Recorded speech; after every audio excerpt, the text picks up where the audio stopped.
Flood Timepaths, 4990 BC. The flood began in 4990 BC. This was a very significant year in history because the whole world was destroyed except Noah and his family. Let's take a look at some time paths. But first, let's examine the number 1000 in its spiritual meaning. The number 1000 in the Bible has to do with completeness. Christ owns the cattle upon 1,000 hills. Psalms 50:10. The 1000 means all, or the completeness of all the hills in the world. Let's start by going 3,000 years from the flood. 3 is the purpose of God, and 1,000 is completeness. So the complete purpose of God. This is where the pattern begins. The flood occurred when the earth was 6,023 years old, which was 4990 BC.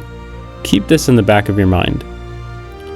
If you go 3,000 years from the flood, 4990 BC plus 3,000, you land on 1990 BC, when Jacob and Esau were both 17 years old. The earth is 9,023 years old at this point in time. If you go 4,000 years from the flood, 4990 BC plus 4,000, you land on 990 BC, David's 17th accession year of reigning as king. The earth is now 10,023 years old. If you go 5,000 years from the flood, 4990 BC plus 5,000, you land on 11 AD when Christ was 17 years old. The earth is now 11,023 years old. Now that we're in the 11,000th era of Earth's history at this point in time, let's take a look at a Bible passage. In the Bible, Judas Iscariot, who was the 12th apostle, hung himself after betraying Christ. This left a remainder of 11 apostles. Acts 1:26. And they gave forth their lots, and the lot fell upon Matthias, and he was numbered with the 11 apostles. Here we see another apostle replace Judas, named Matthias. But then one more apostle was added, bringing the total to 13 apostles. 1 Corinthians 15:8. And last of all he was seen of me also, as of one born out of due time. Take notice, it says, as of one born out of due time. This is a veiled reference to the fact that something should have happened in the 12,000th era of Earth's history, since that was the next millennial. And God established a pattern where a major event occurs every 1,000 years. However, since Paul was the 13th apostle and born out of due time, 12 is skipped and 13 becomes the focal point. The 12th apostle is no longer in view, but the 13th. Paul was being used by God to typify the 13,000th year of human history, and a picture of the elect living at the time of the end. For I am the least of the apostles, that am not meet to be called an apostle, because I persecuted the church of God. Paul was the 13th apostle, so we went from 11 apostles to 13 apostles. With this idea in mind, from the 11,023rd year, we're going to skip going 1,000 years to the 12,023rd year, or going 6,000 years from the flood, and instead, if you go 7,000 years from the flood, 4990 BC plus 7,000, you land on 2011 AD, when Judgment Day began, and it was the 17th year of the latter rain, which completed the salvation of all of God's elect around the world. The earth is now 13,023 years old. So in conclusion, we see the number 17 is playing a very important role with this pattern. Starting 3,000 years from the flood, when the pattern begins, every 1,000-year jump is landing on the 17th year of some event. The 1,000-year jumps landing on the 17th year is signifying completeness. The 17th year of each of the prior events mentioned lands on the completion of a millennial jump, which means the last 17 years prior to each new millennial is important. However, if we take the number 23, which is the number for tribulation or judgment in the Bible, and attach it to the 17 years, we get a full 40 years. In other words, the 23 years added to 17 serves to fill up and complete a 40-year period. 40 in the Bible is the number for testing. The Israelites were tested 40 years in the wilderness.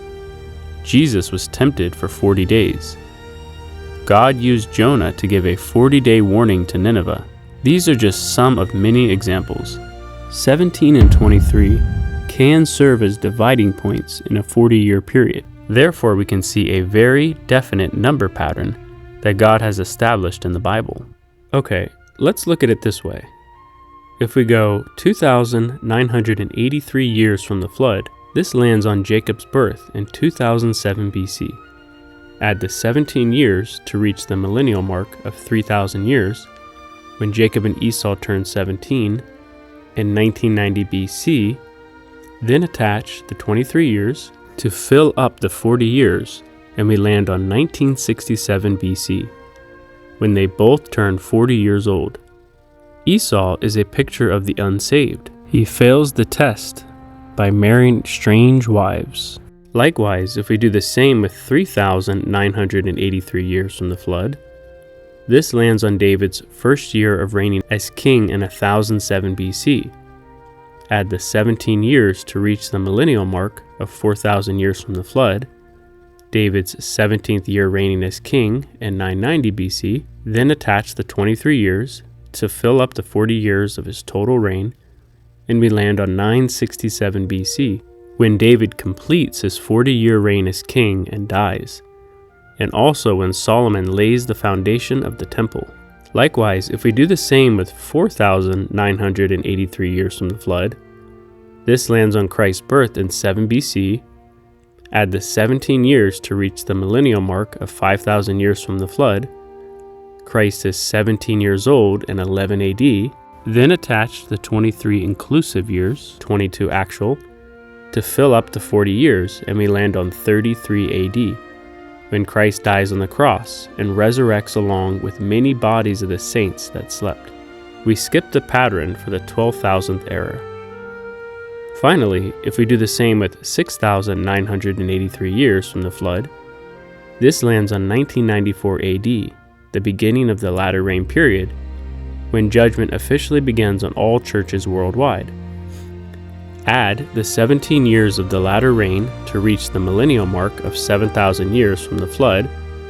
That's when Judgment Day begins in 2011 AD.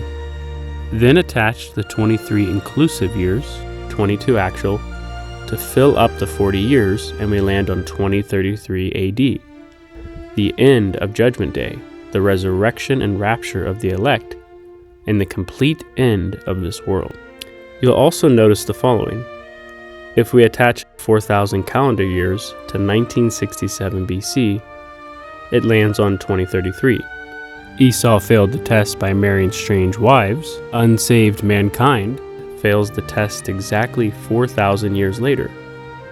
If we attach another 3,000 calendar years to 967 BC, it lands on 2033. The 3,000-year anniversary of when Solomon laid the temple foundation, and when David, a type and figure of Christ, dies.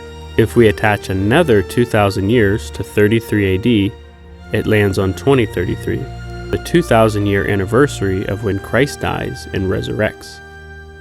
Much biblical evidence, including this video, is showing 2033 to be the resurrection and rapture of all of God's elect.